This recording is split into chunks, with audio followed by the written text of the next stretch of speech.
It looks like a first-person shooter game, but for the police involved, it was as real as it gets.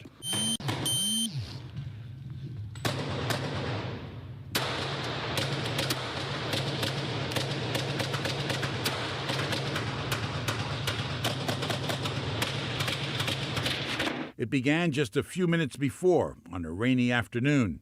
A white van pulls up across from a kosher deli on the 200 block of Martin Luther King Drive. Two shooters emerge, weapons drawn, opening fire. Within minutes, Jersey City police respond, and an hours-long gun battle ensues. Yeah, I hit one gun. I got a gun on the ground. Nope, he's still moving. Behind that, behind the wood. Behind the wood.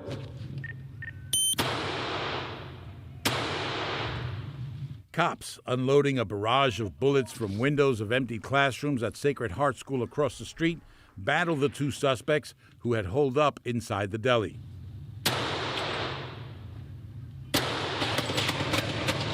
What's the school? Nothing, Greco. Second floor, fourth fifth. He's still moving. Hundreds of rounds exchanged for nearly 3 tense hours. It's an officer. That's friendly inside of Sacred Heart. I say again, friendly, blue. All right, friendly inside of Sacred Heart. There's friendly fire inside of Sacred Heart, 1352. 740 needs a mag. Anybody need it? Yo, I have a direct line of sight. I'm coming down. By the time a police tactical vehicle rams the front of the deli, the two suspects and their 3 victims were already dead. Mayor Fulop today saying the footage confirms the heroism of the cops on the scene. We were exceptionally proud of how the police officers acted and ran towards danger and how they communicated that day. In this situation, all of the cameras that we have only serve to reinforce that the Jersey City Police Department really acted in an exceptional way, and we couldn't be more proud. Life on MLK is back to normal today on the surface, but residents here won't soon forget the day when the street caught fire with deadly consequences. I'm David Cruz, NJTV News.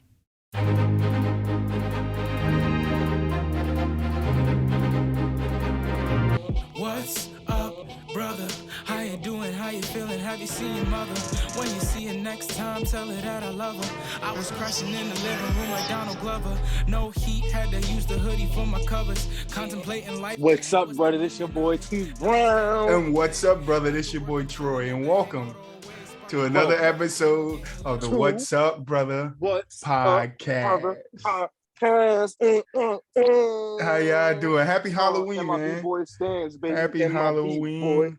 I know this video is going to come out Tuesday, and I know Halloween is going to be gone already, but we still want to say happy Halloween. This episode is recorded on Halloween, so it kind of fits the topic, man. We're getting into a little crazy one today. Scary story. It's a scary story. If you guys have been keeping up with the podcast and you guys did watch the episode, shit happened. It was a scary story.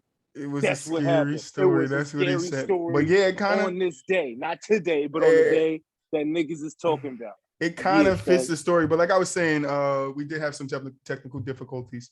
But if you guys were paying attention to the podcast when we had Detective McKnight on. We did tell you we was going to come back, have him back so we could share his side and my side of being a part of the Jewish shooting that happened in Jersey City. So without further ado, I like your shirt, by the way. Oh, thank you. I want to let that be known. Thank you. But say if you like his shirt in the comments, guys. Without further ado, let's get Mark in here and let's do what we do. All right. See you guys when you get here. Yo. All right, there we go. What's up, brother? What's up? What's up? Man. Happy Halloween. Y'all, man. What you do today? I ain't even get to enjoy the Halloween. I ain't even get to. I was just been busy. Work? I ain't mad at you, brother. Yeah, a house and home, honestly. I feel that. Well, thank you for coming back. I get in the spirit. With He it. said, I get in the spirit. Hey, my man. That's right. That's right. Take it back to the old days, bro. Rock or Stone Cold? Hold on. Let me... Terry Bradshaw. He said, I'm Terry Bradshaw. I'm Spam. Oh, God. If I had to pick a wrestler to be right now, D'Lo Brown. RVD. Yes, that's my man for a minute, too. RVD was my man, yo. RVD. He was the man's on God. He Man. was the man. Rob Van Dam, yo. He was the man. He was a high flyer, too. He ain't even spoke about no more. They don't even talk about him no more, yo. Real recognized real. Yeah. RVD was my man, yo. I always liked him because he had the high boots leading up to the knee pads, yo. That shit was always cool to me, yo. That shit was always dope. Always that dude, bro. But yeah. Was he supposed to have somebody else on as well? Nah, just you. Oh, because I remember you said you had. That one I'm still working on. Oh, okay. He still hasn't given me the answer. All right, he doesn't want to do. Because I wouldn't say he doesn't want to do it. I'll tell you exactly what he told me. What he told me was he wants to get his facts straight. About what? So you talking about Jorge? You talking about George? That he wants to make sure his facts are straight because he doesn't want to misspeak or say something that's not true. So he want to make sure he gets his facts in order. So I told him whenever he's comfortable to come on, he can surely come on. If he's not, he's not. But he just told me he want to get his facts straight. Facts about what though? I'm curious. I didn't ask. I just wanted to be comfortable. Niggas just want to be politically correct. That's how I look at it. Shit. You don't want to say something that's not politically correct and get backfired.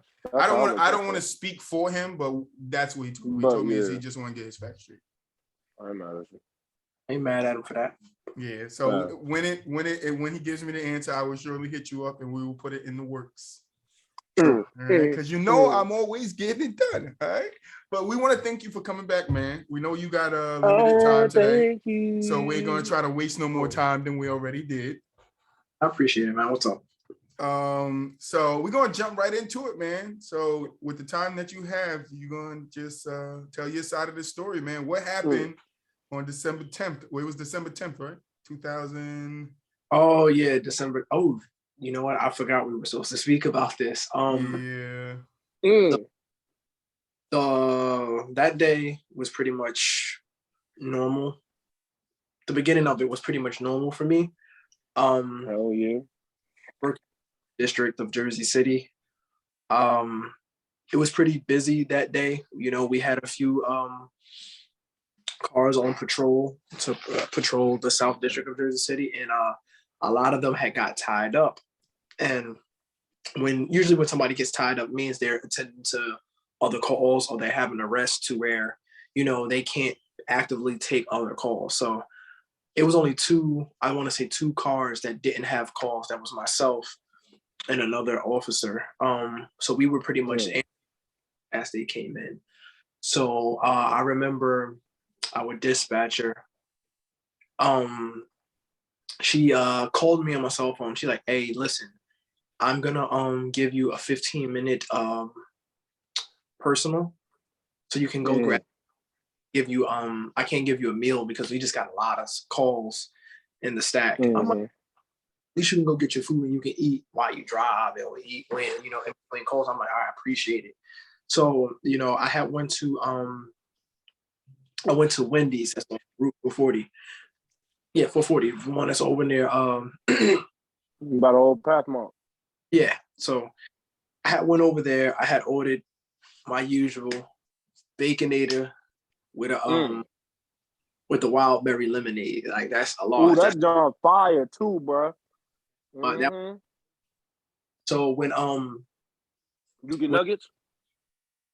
No, I didn't get the nuggets. But when I got my food, I pulled out of the drive-thru, and I remember I put my lemonade in a cup holder and I ripped the paper to the straw. As soon as I put the straw in, I went to take a sip. I heard over the radio, "Shots fired, Wilkinson and MLK." So I'm like, all right, it's Wilkinson and MLK. That's not the first time, we had a shots fired on there. Then after I started like to put my drink down, I hear, Sergeant Jordan go, at the time she was Sergeant Jordan, she goes over there and says, "Officer down." And I'm like, oh, all right, now this, all right. Got real. So even at that time, I didn't think it was anything like it was going to turn out to be that day. I literally thought. You thought it was hood shit. I know. Honestly, I thought it was some hood shit. And I thought, maybe an officer caught a bullet in a crossfire or something like that. But never did I think it was an attack on officers. So I started to speed up now. So I cut through the parking lot. I jump on 440 and I take that turn where you can cut across to go into Home Depot, because as people are keying up their radio over near on MLK, I still hear gunshots ringing off in the background, and I'm like, I don't know if that's gunshots or if it's fireworks, but I'm gonna get there really quick. Then I hear, they're still shooting. Then the area went from Wilkinson to Bidwell. Bidwell in the drive. So I'm doing like Dukes of Hazzard's move through fucking Home Depot's parking lot, and I cut the U-Story side. I shoot up west side. I take Stegman up to all the way up Stegman Street, because a different part of Stegman. I take that up to the Boulevard, up Audubon to Bergen, and I forgot which. It's okay. I want to say I took Stegman again, but I could be wrong, or Wegman. It was one of the two, because I figured if they got them blocks confused too. I figured if they moved from Wilkinson to Bidwell, then this shit hit. Then Wegman, I can cut them off. So I put Wegman first. So when I got there, it was just a weird. It was just like a weird aura. You had a ton of people running past me. I'm like, yo, people are still running. At the time, I didn't hear the gunshots for a little bit. Wow. I'm like, yo, people are still running. Like usually, somebody shooting, people run, but that shooting happened a little while ago. People are still running. So I'm like, okay, this is weird. So I get to the apartment building that's on the east side of Wegman in Jackson. And I'm starting to hear the gunshots, and I'm like, that's a rifle. That's not right. That's not no handgun. The thing about it is that when you hear when you hear the sound of the rifle regularly, it sounds different than it did on December. Reason being is that the sound waves travel between the buildings, so it's not a real open crack noise. It's more of a bah, bah, bah, bah. And I'm like, I'm almost certain that's a rifle. So 2 other officers that were off duty, they responded to exactly where I was at. They was like, yo, what the hell is going on? I'm like, yeah, y'all hear that? They was like, oh. So one of them, he's like, yo, that sounds like a rifle. I'm like, indeed it is. So he's like, well. He said, indeed. We here, so we the first ones here. Let's go. I'm like, all right. So, I'm like, we have to run towards it. And as we're running down MLK towards Bidwell, he's firing shots. So it's like, without giving too much details, because we are going to court for it pretty soon. There was a lot of chatter over the radio, and we hit Bidwell, and he was actively engaging 2 other officers, ESU guys. For people that's watching that don't know what ESU is, Emergency Service Unit. Then I remember looking up towards Sacred Heart, elementary school, and there's kids, like you see people running back and forth to that building. I'm like, well, if these guys are actively engaging right here, the least I can do is go secure the neighboring buildings, because a stray round can easily go in through a window, can hit someone. I remember some other senior officers that were there. They were like, "Yo, Mac, I know we're the most senior officers, but you have the most experience when it comes to, combat related shootings." Right. All right. That's right. But I'm like, all right, well, you guys leave this area right here as this is the limit of advance. Like nobody comes. We don't give this area up. Like this is our stronghold. We ain't gonna retreat. We stay here. We'll push forward, guard this area. If anybody comes down that way, check them. I ran across the street, across MLK from one side of Bidwell to the other side of Bidwell. Oh no, one side of Bayview to the other. No, Bidwell.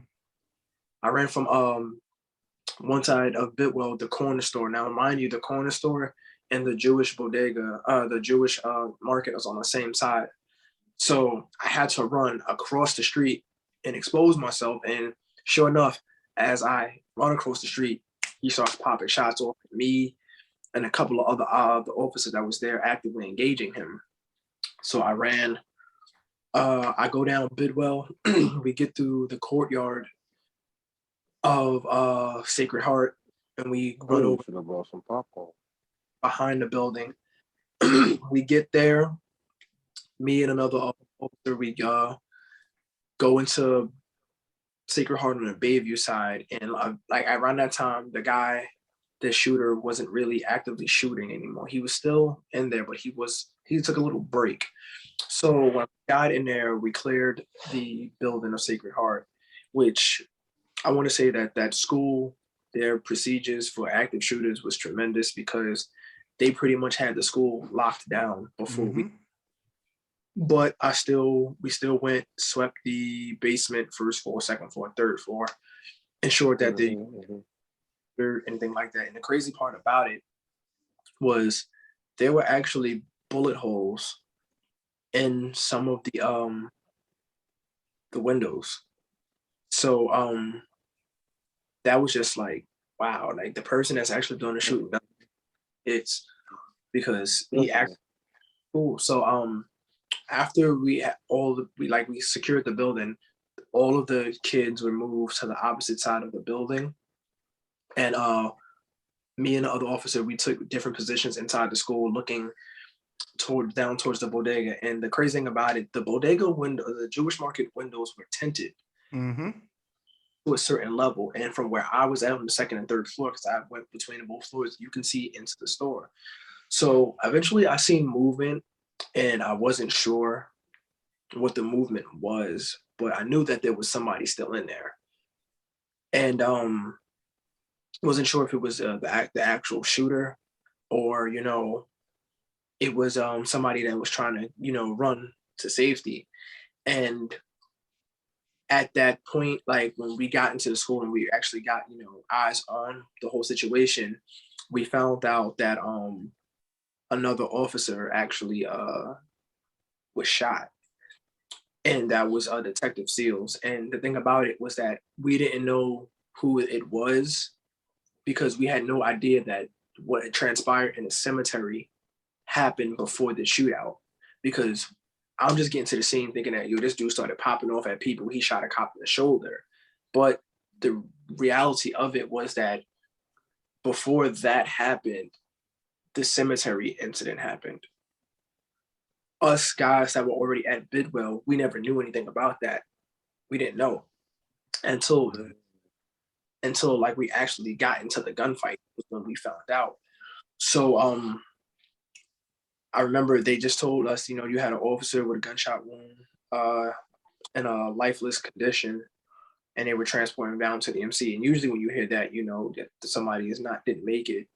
But realized like that's weird because we was told that somebody got shot in the shoulder, not in the head, because we're still thinking that the officer that got shot that they're talking about is Wilkinson. He just had a wound to the shoulder. Where are they getting all this from? Basically, we thought it was like just a miscommunication. So eventually the guy started engaging us again. At that time, myself and the officer that was in the school, we engaged him, we shot him. The guy dropped, got back up, started shooting again, and it just was a shootout that lasted until he was eventually killed. It wasn't until after the facts of the whole shootout was when you found out that, hey, there was an incident that happened in Bayonne first with a taxi. Then you had SEALs. Then you had this whole incident. And like at that point in time, even during the shooting, I didn't know it was two shooters because the main guy that I seen was at the door. I never knew that his girlfriend was in the store as well. We didn't find these facts out until after the shooting. Then we addressed the scene like, oh, it was two shooters, not just one. But I know the guys that were downstairs actually fighting, they knew there was two people. Me, I didn't know. But it just turned into, you know, a long fire, like a shootout, and we lost SEALs, and they took 3 people in that that convenience store before they met their own they met their maker. So, but that was just pretty much everything in a nutshell. The investigation still isn't closed, but this is just this is public knowledge. So yeah, I was going to tell you that too. Make sure you don't get yourself in trouble because we ain't here to get you in trouble, bro. I don't know. What you say? I said most everything right now is public knowledge. Like I said, the details around everything, all the little intricate details, I won't dive too deep into that, but just the basis of what happened and my involvement in it was, I was on patrol and that call came in. It's a call that, you know, you don't want to get, but it does happen. So, and it was just that day, you know, that number got called, and yeah, so that was pretty much December 10th. It was just a long. Man, I'm just happy that you made it out alive, brother. Appreciate you got a guardian angel, my guy. After what you told us the first time, with you being in the military and that happened, and now this, bro, you on guard, bro. You got an angel over you, brother. On guard. You know, that whole day, to be honest with you, I will say, you know, it affected me, but in a way that most people wouldn't understand it. It's like, you know, shootout isn't what bothered me. You know, it sucks to take a life. It sucks to partake in an event that takes a life. That isn't what bothered me. What bothered me the most about that day was that the look of fear, like pure fear, and those kids in the Sacred Heart, the look on their, like, I feel like, man, no kid should ever have to. Oh no. At that age, man, like, even, how do you even begin to tell the world? And it's like, what got me was that, you know, going through the schools, I'm trying to keep the, like, crazy thing about it is like going through that school and trying to keep kids in like good spirits and good, like, literally, and downplaying it when I know the totality of the situation and the severity. It was just heart-wrenching because it's like you pretty much have kids like thinking that they're gonna die, thinking that's like, you know, you're gonna be absolutely right. And honestly, I don't know that. I mean, right. That's like that moment in the movies where you're telling them it's gonna be all right, but you don't know if it's really gonna be all right. So these kids, like, yeah, you see kids fear like they're gonna get in trouble, or, you know, they got a bad report card. But this was like pure terror that these kids were experiencing, and I was just like, it fucked with me for months. I will honestly say it fucked with me for months to know that, you know, those kids had to endure that. And not only that, it's something that's going to be imprinted, and that's going to stay with them for the rest of their lives. Like, they literally was at the heart of a full-fledged shootout, and that shootout. It was just like, yo, just trying to keep those kids calm. I literally had one kid piss himself, and like, I'm like literally holding this kid because at the end of the day, I am a dad, and I know, you know, kids like pretty much helpless and defenseless, especially in that situation. So for this kid, it's his pants and like hold on to me in pure fucking fear. That shit. Like I remember looking at my body camera footage from that day when I seen that part when the kid came up and was just like literally crying in my arms. That part of me watching my body camera fucked me up even more. And whole shootout didn't bother me. I'm like, oh, listen, man, listen. You chose this. Watching this kid in fear, that just didn't sit right with me. Oh no, that wouldn't sit right with anybody. I feel like you talk about the kids' fear, but like when you mentioned that, it took me back to like the thugs, though. The thugs on the corner, though. These like it was like they were happy for some reason, and I don't understand it. I mean, we're in a climate where, you know, it's anti-police. So it's like... See, I always ask the question, right? And I know some people, and you're a cop, and some people might be like, yo, this is the wrong way of thinking about it. But I asked the question when this thing happened. It was like, if I was outside and I was a gun owner and I had my license for it, I would have got involved. And that's just the fight in me. It's just who I am as a person. I done watched the guy cut his wrist, jumped on it, watched the kid get shot, jumped on. Like it's just the way my brain works, is to go and help.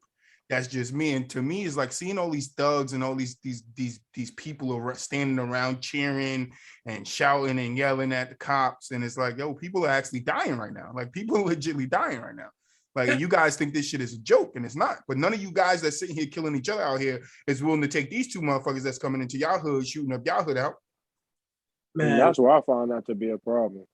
With stuff, man, I always look at, like, I don't take it personal. And the reason why I never really took it personal is because, like I said, I've been to war. I've seen the effects of guns. I've spoke a lot of gun talk. And it takes a really different mindset to actively shoot at somebody that's shooting back at you. Like, and most people, they are not trained to do that. So when that whole situation happened, I'm like, yo, a lot of people are going to say things, but I'm like, they've never really been put in that situation to know the effects of it, the psychological effect. So it is, people are going to go with, they're going to go with what's trending, anti-police. But when you really see the effects of the psychological effect of a shootout and what it does to people and what people can do to you, and you experience it. Oh, I experienced the psychological part of it, trust me, bro. I experienced it.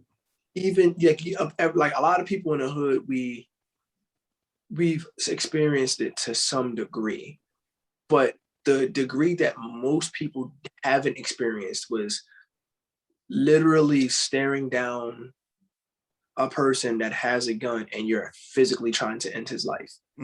That's true. I can't speak to that. Literally trying to end his life. And in the military that are in the combat MOSs, it's like you literally have to keep yourself under wraps, because you know, in order to shoot somebody, you can't stay behind cover and shoot at somebody. You have to get in the line of their line of fire. And that takes a lot of balls. That's not. It's not even balls. It takes a lot out of you to actually put yourself on a line of fire to actively engage him. So most people in the hood, you think about it, a drive-by, anytime it's a shooting, it's always one dude running up on an unsuspected person and getting a drop on him. It's now in today's life. Yes. And, you know, you have to shoot at somebody that's going to shoot back. And they know it's different. You judge, is it really worth it? Because I can possibly die. Like, you think twice. Go ahead, what you said? I said you'll think twice about it. Like, that's true.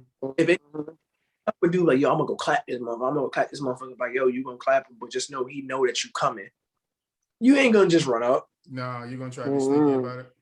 You ain't You're gonna gonna be methodical for But real. some people like I don't know the guy's name, but the guy who killed the engaged couple years ago in Jersey City, he was ruthless. He didn't care who you were.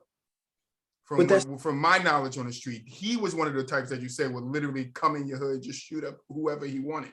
But my thing is it's not many of them, but there are some like that. You can't really say that because you're going after people that you're using the element of surprise. That's true. Like, you're using the element of surprise. I get you. It's not like Chicago. They call you on the phone like, nigga, you're done, and then they come get you. I mean, if I look at it like this, let's say you were behind a car, right? And somebody's actively shooting at you. You hear the bullets bouncing off the car. Yeah. Would you pick your head up and shoot back? No, because you probably feel like, the second I put my head up, I'm going to get shot in the face. See, me, I'm with you. I would pick my head up and shoot back. There's just a fight in me. But like I said, I'm gonna try and shoot from under the car. I studied to be a homicide detective since I was 7. So that's why I can understand where you're coming from with when you're in that moment, do you have what it takes to take that life? I get it, because it's either in that moment, like you said before, it's either your life or his life. And like you mentioned in the other episode, you'd rather him die for his country than you. And it's like, oh God, I totally understand that. But I get what you're saying. But I was so frustrated that the people are gathering around it. Like, while he's actively shooting for 3 hours, it was a 3-hour shootout. Like, it was 3 hours. And these people are just sitting there and they think it's a joke. And it's like, yo, at any moment he can come out and point and just start shooting in the direction where you are standing. Will you be laughing then? But nah, the whole, like I said, we're in that climate. That's a lot of bullets, man. A lot of people shooting for 3 hours, bro. I literally that's a lot of bullets, man. I literally felt like I was in Afghanistan. I'm not even fucking playing, bro. I felt like I was in a war zone. It was so many rounds. It was so many different guns going on, bro. And I could literally distinctly, hear every gun. Like, I could distinctly hear every single gun that was emptying its fucking chamber of bullets. Like, every single round, I can hear it. Every different gun, I can hear the sounds going on, blending together. Like, it like when he says this, when you say the psychological part of it, even though I wasn't like in it, like your psychological part would be worse than mine. But I like people around it, people that were literally around it, they have to deal with psychologically too. Like my boy Day, you guys actually, it's the house right next to the market. You guys were actually in his house. You don't think he had to deal with, mental problems after that? Hell yeah. Oh, post-traumatic. Yeah, post-traumatic, yeah.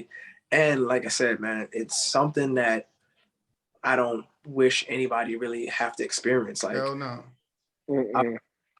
War was war.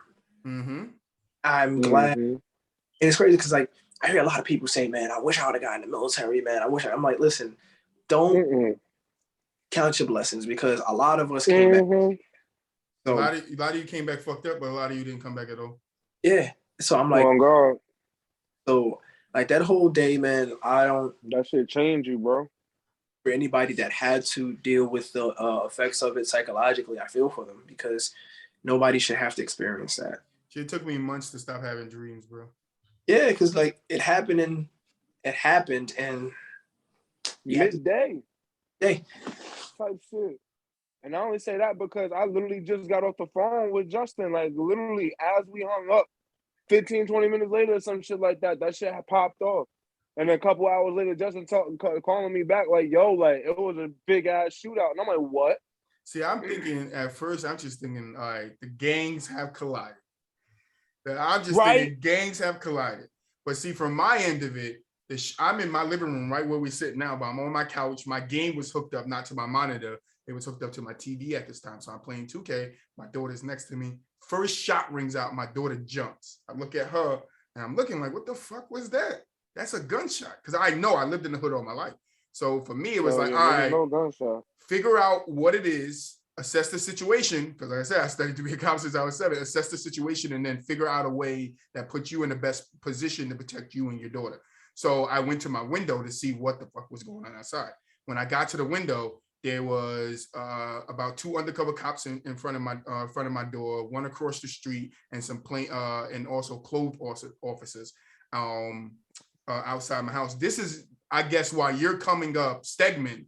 This is dumb, and shots are ringing off. This is when the first officer, not the cemetery, the first officer was shot on Wilkinson. When that call came over the radio, I heard it loud and clear. When you guys found the officer's body in the cemetery, came over the radio, I heard it loud and clear. It was literally when you said off-duty, 2 off-duty cops, there was one on my block, and he literally, when the call came over, the officer down. This is the referring to the one, the guy that died in the cemetery. He was like, his exact words were, "Bro, we gotta end this, and we gotta end it now." And when he said that, it was just the beginning. Like it replayed in my head. I was like, yo, he said that shit, and it was literally just the beginning. And then you came in the frame a little bit after. I see you run up towards Wegman, and I'm like, yo, that's fucking John. What the fuck? So now it's like, not only am I worried about me, I grew up with you. So now I'm like, nah, nigga, now I'm worried about you. And we talked about it a little bit in the other episode, how, you know, I text you in the middle of the fucking shootout to make sure you all right. And it's like, for me, it was like, yo, I need to make sure I'm doing my part to keep me safe. But now in a little space in my head, I'm like, yo, Ja got to do his part to be safe, because I need that nigga to come out of this. I didn't even have sorry. I don't want to know you said wrong, you didn't have your phone, but I ain't worried about you, bro. You terminated me, bro. I ain't worried about you, bro. Nah, bro. I wouldn't have been worried. I knew. I thought you'd have came out like. If Ja came up the block, if he came up the block with an assault rifle, I would have felt better. But mistake me if I'm wrong. When you came up that block, you had your handgun. I didn't like when I got out of my vehicle, I didn't have none of my gear, because it was just a surreal, like unrealistic feeling. I'm like, this shit ain't really happening. And this nigga pulled up to a test and forgot his pencil. And by the time down to the nitty gritty, I'm like, man, I ain't even got my bug out bag. So I just with exactly what I have with me, which is my duty rig and my pistol. But yeah. Yeah, then on top of that, when so everybody is just, my block became the hot spot for the cops. Is where you guys communicated, is where the big ass SWAT vehicle was before you guys pushed down. It's where I think the National Guard or whoever was in the uniforms outside, it's where they were stationed. It was where the commissioners, it was where everybody was. So I'm still literally in my window, but now I'm trying to not, you know, because now they're looking, because at a point in time, they didn't know where the shots were coming from. Like they didn't know who was shooting, where they were shooting from. So from my end of it, there's a store on my corner, and there's a white gate that leads to the back of that store. From the gate, when the shots are going off, they were trying to get back there. They were like, we got to figure out how to get back here. And from there, they were able to get on several roofs, protect the backyard of the store, so nobody came out through the backyard. And then also cover the roofs, because they wasn't sure where the shooting was coming from. I didn't know where the fucking shooting was coming from. So I'm still trying to assess the situation to feel like if I got to move or not, if I need to move, because like I got to protect my daughter. So it's like, yo, I don't know. We don't have no communication. All I'm hearing is rounds. So all I'm hearing is gunshots. So I'm trying to be like, yo, what the fuck is going on? It's another lady across the street from me, but she's on the first floor in the window. I'm like, lady, get out the window, because we don't know where the shots come from. I'm on the 3rd floor. I'm safer than you to look out my window, until the sniper got across the street. And my daughter tugged the curtain. And because you guys wasn't still sure if they were moving around, he pointed the gun up towards me, which freaked me the fuck out. I mean, you have to, because and I understand. Like I said, I studied to be a cop since I was 7, so I understand it. And then the officer, I told you this in the last episode, the officer coming up the stairs, because then they gained access to my building to get on the roof, and they were trying to make sure who was where to know where civilians were, but they didn't know anybody lived on the top floor. So when they got to me, they was like, nobody lives here. I was like, nah, I live here. He jumped around with gun in the peak hole. I'm like, oh shit. So that's 2 times that day I got a gun pointed at me. But I never held it against the cops. I was like, yo, they don't know what's going on. They're trying to figure it out. They're trying to assess the situation. I put myself in you guys' shoes, like, yo, if I was a cop at this time, what the fuck would I be trying to do? I probably would have did the same thing, because at the same time, they thought there was a shooter on the roof for like the first hour and a half from my end of it, or what was coming on the radio and the movement that was going on the block. it was like, yo, who is it? How many? Where? Like, you guys even had Bergen cut off, and y'all was on roofs on Bergen too, and it's like, shit was crazy, bro. It was literally like a war scene to me. Like, on my end of it, it was literally like you guys were at war. Like, you literally was just at war with terrorists, bro. Very small wars, like. Yeah, but when you used to hearing pow, pow, pow, and now you hearing ba, ba, ba, ba, ba, ba, ba, like, that's a big difference. That's a big difference. But then not only with the ba, ba, ba, you hearing pow, pow, bow, boom, bow, bow, boom, boom, boom, bow, bow. And in the midst of that, you hear, oh, there's an IED. In the midst of that, over the radio, it came, yo, there's an IED in a U-Haul van. I'm like, what?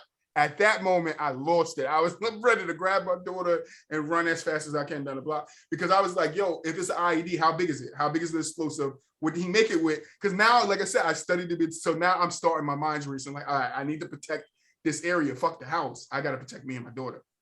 IED thing, like. Huh? That whole IED thing, like, I can't talk about it. Yeah, I know. I can't talk about it, so I'm not going to say anything on that. Yeah, but that shit, when I heard that shit, I was like... Could you enlighten me real quick, though? What the fuck does IED stand for? All I know is the E is explosive. It's an improvised explosive, yeah. You improvise. Oh, okay. All right, cool. All right, so like a pipe bomb or a Molotov, basically? Anything that's not a conventional is considered an IED. So it's improvised explosive device. So anything that you use to make a bomb, that's an IED. In Afghanistan, I've seen my fair share of IEDs. I mean, we learned with Glenn. We had Glenn on. I don't know if you watched the episode, but we did have Glenn on, Frank, and he did tell us that he was blown up 4 times, which I did not know. I did not know he was blown up 4 times. Glenn was definitely blown up 4 times. He had received a Purple Heart for it. Yeah, he mentioned that. I didn't hit the initial blast, but I caught a little bit of the concussion factor from it. Truck that rolled over a bomb. I was next. We were a little bit away from the truck, and we caught wind of that IED. Crazy part about Frank, that's my man's. We would both deploy to the same exact area. And matter of fact, I want to say Levi as well. I think Levi was deployed to Wardak 2009 to 2010. Glenn was 2010 to 2011 in Wardak.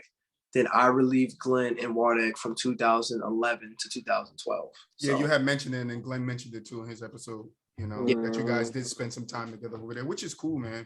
You know, that's great, man. That's love, right there. But can you talk about them being like the reports that came out that the male and the guy was like Islamic, from an Islamic group? They weren't Islamic. They were Black Israelites. There you go, Black Israelites. Even with that, there's not too much I can talk about. Yeah, it's totally understandable. Yeah. Like I said, I don't want you getting in trouble here. No. So overall, like, how did you yourself, like, mentally work yourself through it? You just let time, you enjoy the things that you usually would do. No different from my time overseas. It can happen. You just train and prepare, because it's like we're in a climate now where active shooters aren't uncommon. You hear about them all the time on the news. You had Columbine, you had Virginia Tech. Just had the new one too. The black kid. That one. You had the guy that was shot up Cielo Vista Mall in El Paso. El Paso too, yeah. At our incident, we had December 10th. Then was it shocking that it, like, that type of event happened here? No, because you think about it, that's not the first time something like that's happened. You had 10 years ago, from that time, you had Reed Street. And Reed Street in December 10th, you had the Walgreens incident with Melvin. The officer, yeah. It's Oh yeah, like, I think I remember that one. Yeah. The rookie officer too, right? yeah, it's not uncommon. We're in a time where, you know, social I media think I remember the Reed Street one too, man. now, I'm trying to think. you know, open. It's like you're not in a you're not in the dark about anything anymore. You can find footage, you can find details about any of these shootings just by being online, and other people idea to do a shooting now see where this person messed up at and is going to try to copy what that person did but do it better. So like, oh, he didn't chain the doors, he just straight bolted them. I'm gonna do both. But I mean, it's always a copycat out there that feel like they could either take the place or do it as good of them. Serial killers have copycats all the time. Definitely, but it's just the nature of it. I mean, it sucks, but I can't long, man. I still have to get stuff situated. So yeah, go do your thing, man. All right, brother. We thank you for stopping by and sharing with us. Maybe after everything's done and it is a public matter, once you know everything gets handled, maybe we could go back into a little bit depth about definitely can what went on, because I know I got a lot of questions, and you know I have some. I need answers. I can answer anything that I can answer, just not right Yeah. now, open, but that was just the general stuff that's Yeah. But yo, I appreciate y'all having me here. Anytime. We appreciate you giving us Go a do your bit of thing, time, man. brother. Go do your thing, man. We appreciate you. Thank you. I Can't told do you your you're gonna be a hands, regular bro. on the show, bro. We're gonna find some Oh, reason to get mama, you back bro. in here, bro. Always here. That's right. In here. We gotta That's get right. the Bust belt. out the belt. Let them know, bro. Gotta Let get them the know. belt. Let them know. That's Let right. them know, bro. Be good, Let them man. know. All right, bro.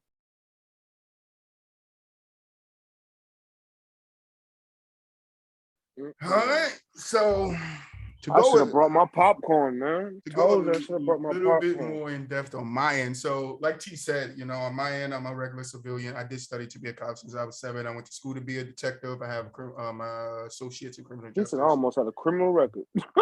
No criminal record. I have my associates in criminal justice. I wanted to be a cop. My mind changed due to all of the unjustified killings that were going on, and then the retaliation for those unjustified killings of innocent cops being killed. And I couldn't be that guy. I'm sorry. I wasn't going to be an innocent cop dead in the street or dead in my cruiser because of some act another cop did.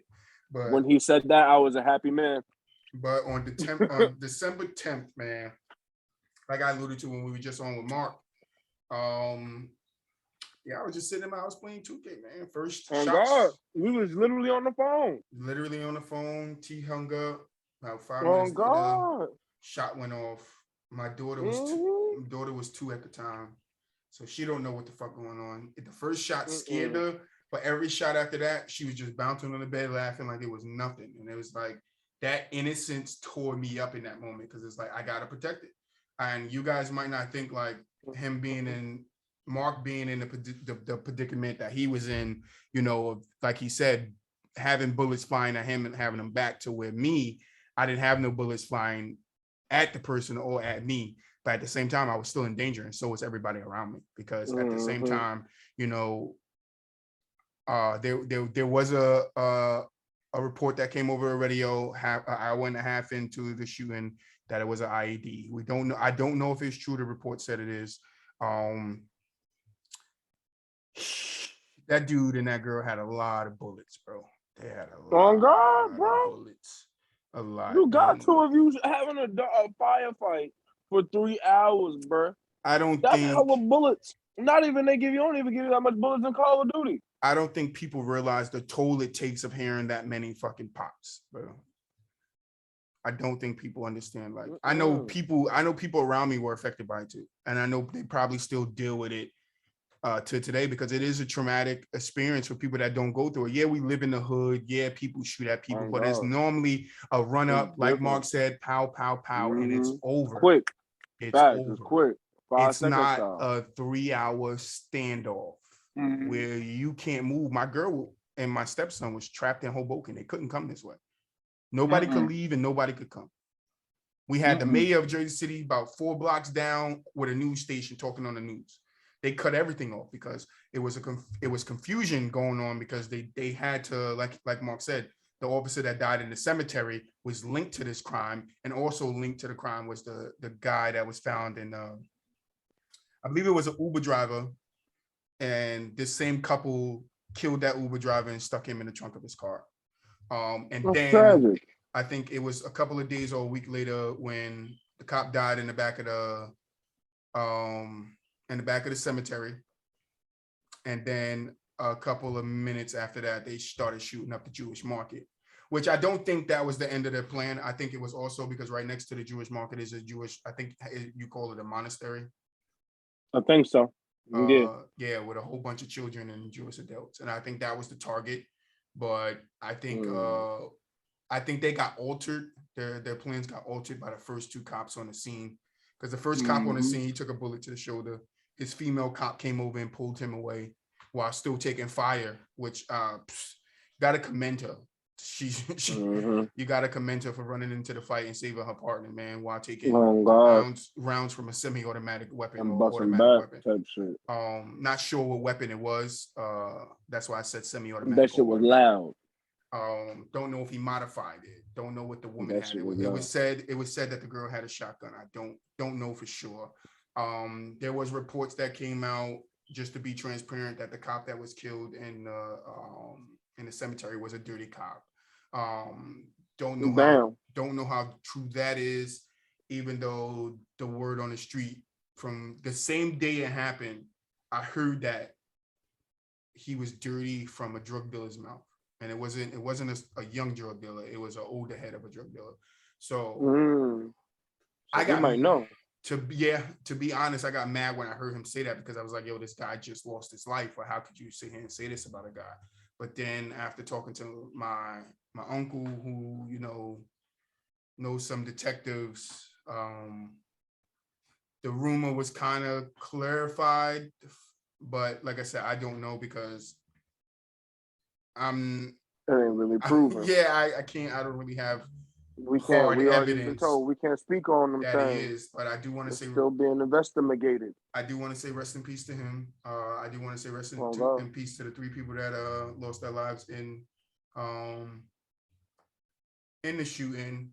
I didn't know they were going to court for it. The only thing I can speculate, to be transparent with what the audience is, I think they're probably being sued. Crazy. Because you see, the realization of it is, when you're shooting at somebody and somebody's shooting at you, Mark mentioned something earlier about the kids in Sacred Heart. Bullets hit the window, which I heard that too over the radio. I also heard that parents were trying to get to the school to get their kids in the middle of the shooting. Like in the middle of the shooting, parents were trying to get in the school and get the kids. But in the midst of a shootout, the reality is, and it happens all the time, is people can get hit that's not intending to get hit on either end. So just as these people shot the school, the cops shooting at them could have inflicted damage on somebody else. True. I don't know. I'm not saying that's 100% a fact. Well, Mark didn't say it was 100% fact. I say you believe what comes out of Mark's mouth, because he is closer to it, even though he can't speak on some of the things that I'm talking about now. I can only speak from the knowledge that I have from the people around me that have connections with, police officers and detectives. I did get with my family. I did tell them my side, we had a big conversation about it. And it's like, for me, it bothered me for months, because I'm used to, I got shot at twice. Like, it didn't compare to that, bro. It literally didn't compare to that. And I'm normally in fight and flight situations. I'm a fighter. It's what I do. Like I mentioned earlier to Mark, my boy cut his wrist. I jumped on it. I remember that day. My old boss cut his finger deep as hell, bro. I jumped on it. I sat on it. My boy's son, 2-year-old son, walked in the street while a car was coming, pulled him out in front of the car in the nick of time. It's like, yo, I have always been, and I was a teenager at that time when I pulled my I'm a superhero. Car. Like, no, I'm not a superhero. I'm just an ordinary person. I'm just an ordinary person. But when my fight or flight kicks in, it's always my fight. It's always my fight because I'm always built to help. I'm always willing to help, and I think my mindset is always there to help. So that's where you and me different, because I don't think I'd have been able to help in that situation, bro. If I'd have had a firearm, I'd have been fighting to survive. Fuck that, bro. I'd have been fighting to survive. Because at that point, like how Mark's team went to him, he is the one that has been in situations like that. He is the one that knows how to get and handle in the most tactical advantage. Oh yeah, because he comes from the army. That's what I'm saying. I don't. If I was a man that had a firearm, like a regular civilian in that moment, they I have would tactics and stuff of approaching, right? They know and searching and stuff like that. I don't.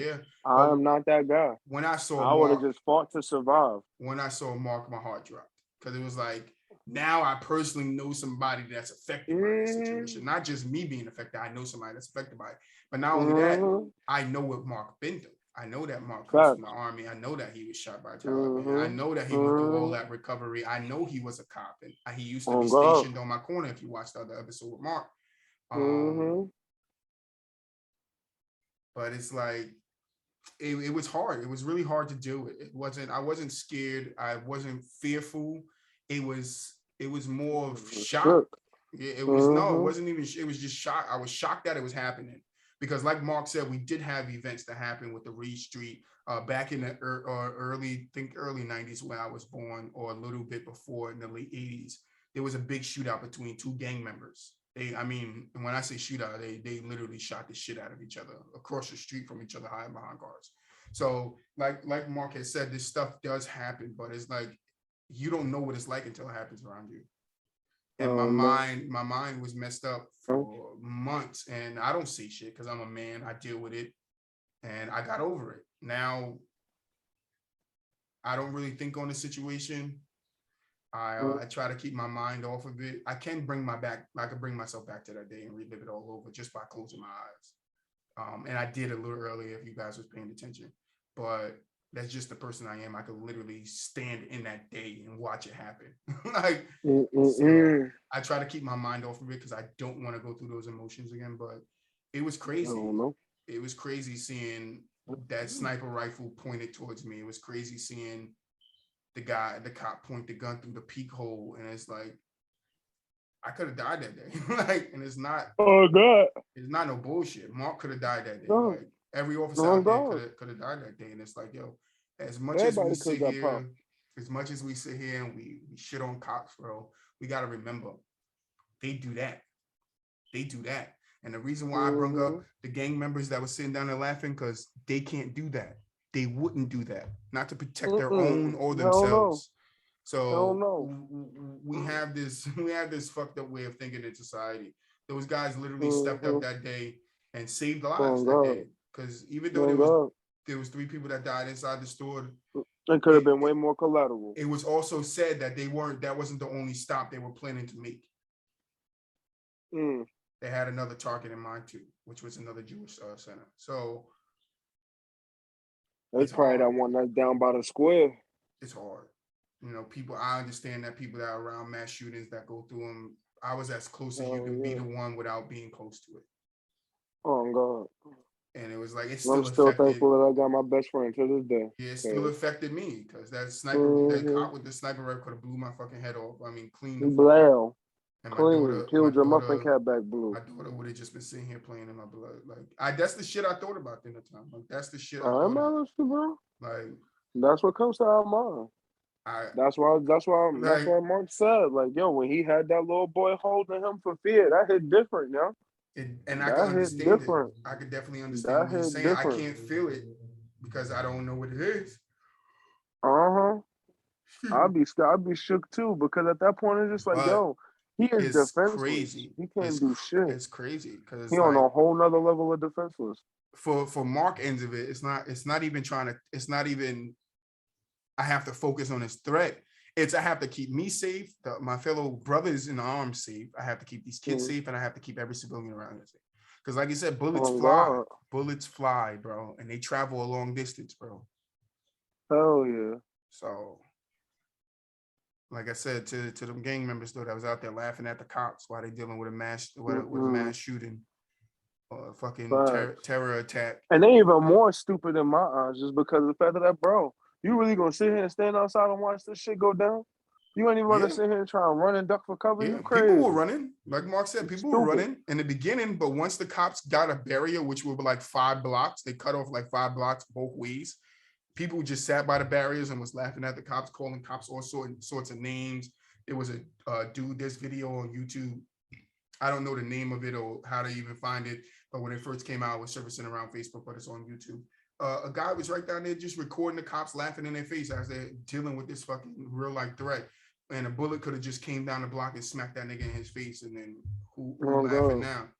And that's I don't want to fight him. That's the reality of the situation. That's like literally the reality of the situation. Like this shit ain't no joke. Like it's 100% life. Like people lost their lives that day. Like, and more people could have lost their lives. Motherfuckers lost family members that day. I could have been one of them. And when I heard IED, I was like, I gotta get the fuck out of this building because I don't know how big it is. Oh God. I don't know. I literally don't like. I didn't know what to do, but I knew one thing. I knew I needed to stay in the window. Like I knew even after the sniper rifle was pointed at me, I know I needed to stay in that window. I wouldn't have stayed in any window. I'd have hopped in my damn tub. No, I needed to because that's how I was getting my information. That's how I was getting the info. That's how I knew the cop was down at the cemetery. That's how I knew a cop got shot. The first cop that responded got shot. That's how I knew there was there was 2 shooters. That's how I knew they were in the Jewish market. It's how I knew the IED was there. It's how I knew everything. I literally was hearing it come off of the cops' radio from outside. Literally, I'm on the 3rd floor.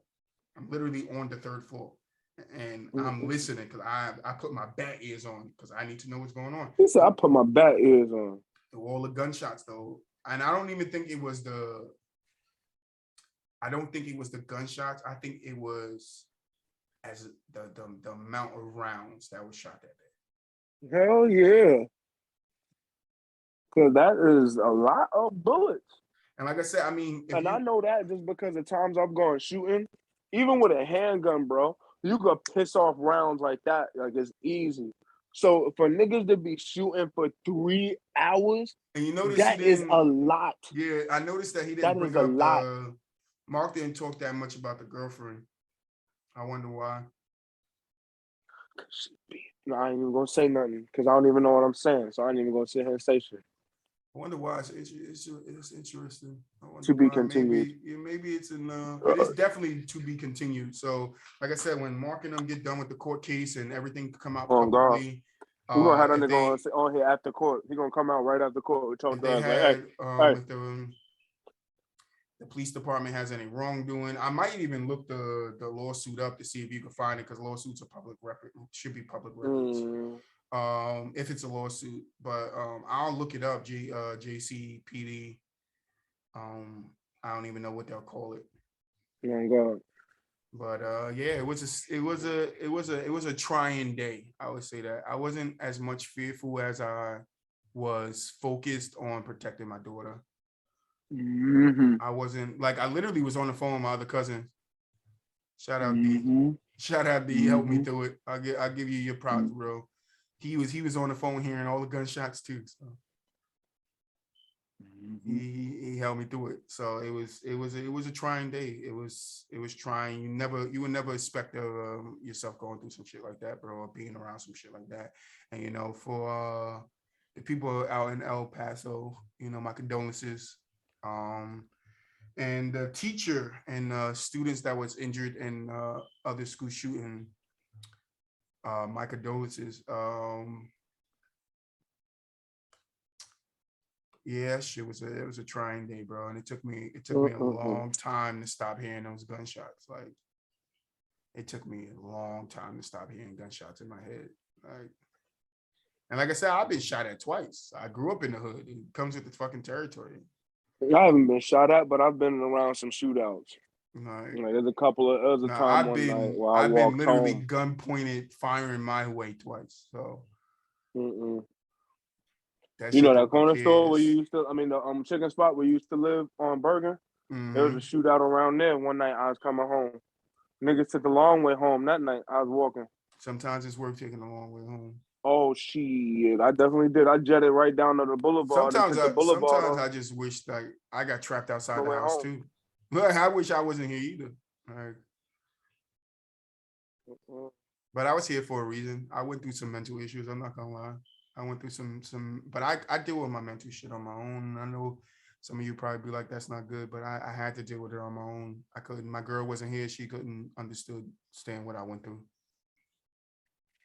Oh God.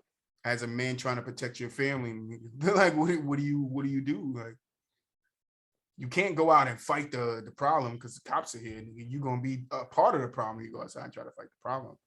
I mean, I wish I could have helped in some way, but I couldn't. I had to take care of me and my daughter, and it was like as